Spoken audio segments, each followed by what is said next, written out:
고요한 중에 기다리니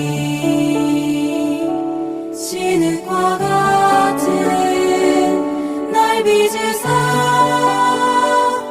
주님의 영상 만드소서.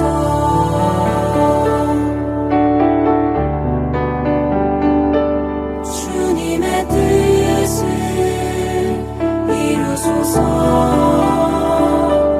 주님 말 앞에 엎드리니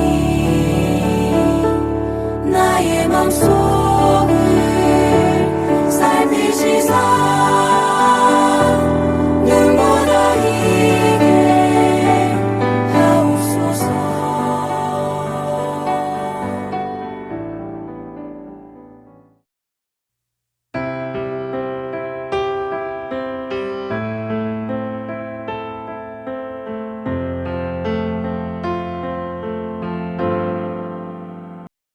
요한일서 5장 14절 15절 말씀 읽습니다. 그를 향하여 우리가 가진 바 담대함이 이것이니 그의 뜻대로 무엇을 구하면 들으심이라. 우리가 무엇이든지 구하는 바를 들으시는 줄을 안즉 우리가 그에게 구한 그것을 얻은 줄을 또한 아느니라 말씀하셨습니다. 주님의 뜻대로 구하는 기도 21과입니다. 전체 35과 중에 오늘 21과, 20과를 넘어갔는데 서서히 우리가 솔직한 기도뿐만 아니라 하나님께 하나님의 뜻을 구하며 하는 기도, 좀 더 성숙한 기도의 단계로 나아가는 그런 과정에 있습니다. 기도의 핵심은 주기도문이죠. 가장 중요한 기도의 모범인데요. 뜻이 하늘에서 이룬 것처럼 아버지의 뜻이 하늘에서 이룬 것 같이 땅에서도 이루어지기를 원합니다. 우리가 기도하지 않습니까?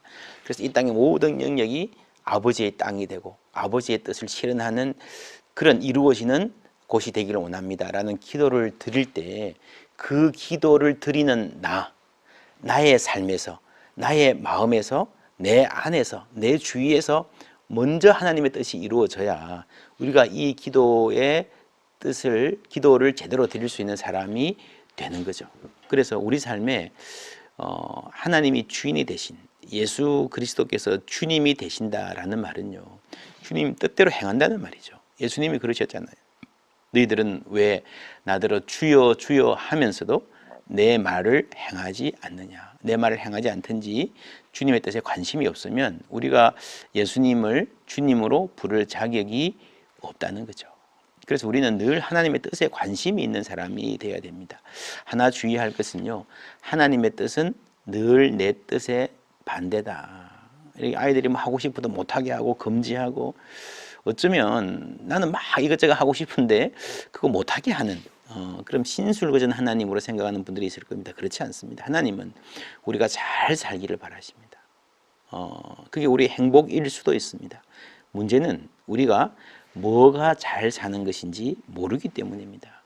그래서 하나님은 지금 당장만이 아니라 아주 장기적인 관점에서, 영혼의 관점에서, 그리고 나 혼자만이 아니라 함께 잘 사는 거지, 진짜 잘 사는 거잖아요. 정말 잘 살기를 바라시기 때문에 우리에게 하나님의 뜻을 구하라고 말씀하시는 겁니다.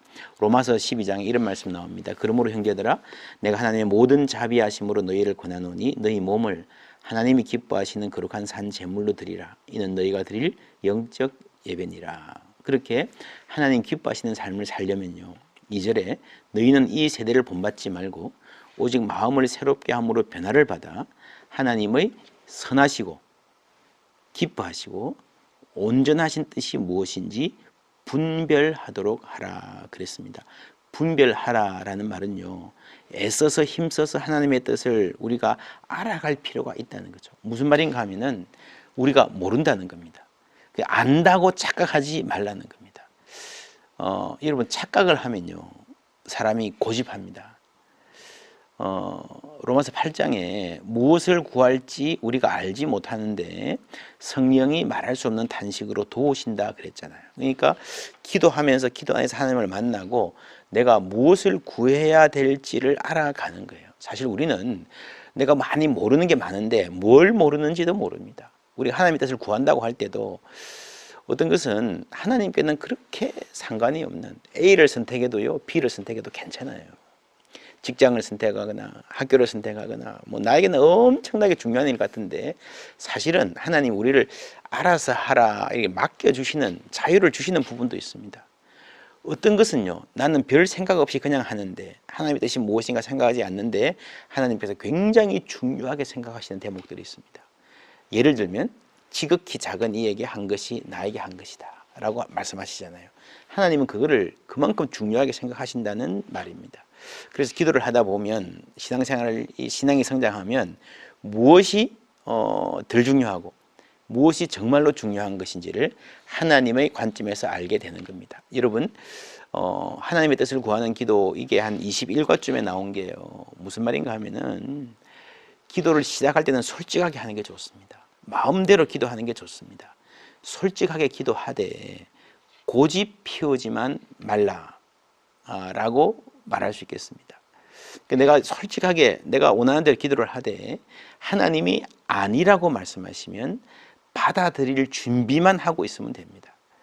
그래서 내 생각을 바꾸고 내 행동을 바꿀 준비가 되어 있는 사람, 그 마음이 열린 마음이죠. 그 열린 자세입니다.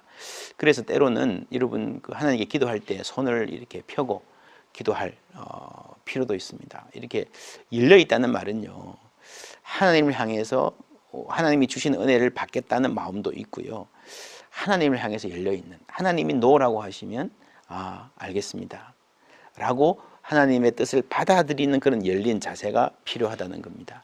그게 어린아이와 같은 마음이고 하나님 주시는 그대로 받아들이는 마음입니다. 하나님의 뜻, 선하시고 기뻐하시고 온전하신 뜻이라 그랬습니다. 선하신 뜻, 하나님이 처음에 천지를 창조하시고 우리를 보고 좋았다, 보시기에 좋았더라, 그 선입니다. 그냥 도덕적으로 올바름도 포함하지만 잘 사는 거죠. 정말로 잘 사는 거죠. 하나님이 그걸 원하시는 거죠. 두 번째는 기뻐하시는 뜻입니다. 여러분, 우리가 하나님의 뜻을 생각할 때에 하나님이 어디까지 허락하실까 생각하기보다 하나님이 무엇을 더 기뻐할까 생각하셔야 됩니다. 하나님은 우리가 생각하는 것보다 이상으로 많은 자유를 주셨습니다. 그런데 그 중에서 가급적이면 하나님이 기뻐하시는 일을 찾는 것이 하나님의 뜻을 찾는 겁니다. 여러분, 부모가 아이에게 뭐 해달라 그러면요, 이거 해도 돼요 라고 물어보면요, 허락은 하지만 기뻐하지는 않는 때가 있잖아요. 그래 해라 그러시면요 별로 기뻐하지는 않습니다. 여러분, 자꾸 그 근처로 가지 마시고요, 이렇게 해도 난 안 맞을까? 그러니까 해도 되겠지, 이런 생각, 하나님의 뜻을 구한다 그럴 때에 하나님이 어디까지 허락하실까 라는 것보다는 이것 해도 되고 저렇게 해도 좋은데 하나님이 무엇을 더 기뻐하실까에 초점을 맞추는 훈련을 하시는 게 우리가 잘 사는 겁니다. 땅에서는 기뻐하심을 입은 자들 중에 평화라 그랬잖아요. 그러니까 하나님이 기뻐하시면요 나에게 평화가 임한다는 겁니다. 기도에서도 중요한 원리입니다. 우리가 하나님이 기뻐하시는 뜻을 선택하면 우리 마음에 평화가 임합니다. 하나님이 허락하지 않은 일들 할 때는요 이상하게 이렇게 불편한 마음이 있을 수가 있습니다. 그게 하나님이 성령이 우리 가운데 하시는 일입니다. 그러나 하나님이 기뻐하시는 일을 선택할 때에 우리 마음에 평화가 임하고 그러면서 하나님이 주시는 기쁨을 우리가 분별하는, 이건 하나님이 주시는 참 깊은 참 평안이구나. 때로는 내 거를 포기하고 내가 양보하고 내 방향을 수정하고 내 생각을 바꾸고 했을 때도 오히려 더 기쁠 때가 있거든요. 그러면서 서서히 우리는 하나님의 뜻을 분별해 가는 사람이 되는 겁니다. 하나님의 선하시고 기뻐하시고 온전하신 뜻. 여러분, 사람의 뜻은요 부분적으로 맞지만 전체적으로 온전하지 못할 때가 많죠. 오늘은 좋지만 내일은 안 좋은 결과가 될 수 있고요, 이 부분에서는 너무너무 괜찮은데 다른 데 가보니까 잘못했구나 할 때가 있습니다. 그러나 하나님의 뜻은 언제나 온전하신 뜻입니다. 그 뜻을 구하면서 하나님 주신 기쁨 누리며 기도하는 그 평안 가운데에, 기도 가운데에 점점 더 하나님의 뜻을 분별하는 그 능력이 자라가는 우리가 되기를 바랍니다.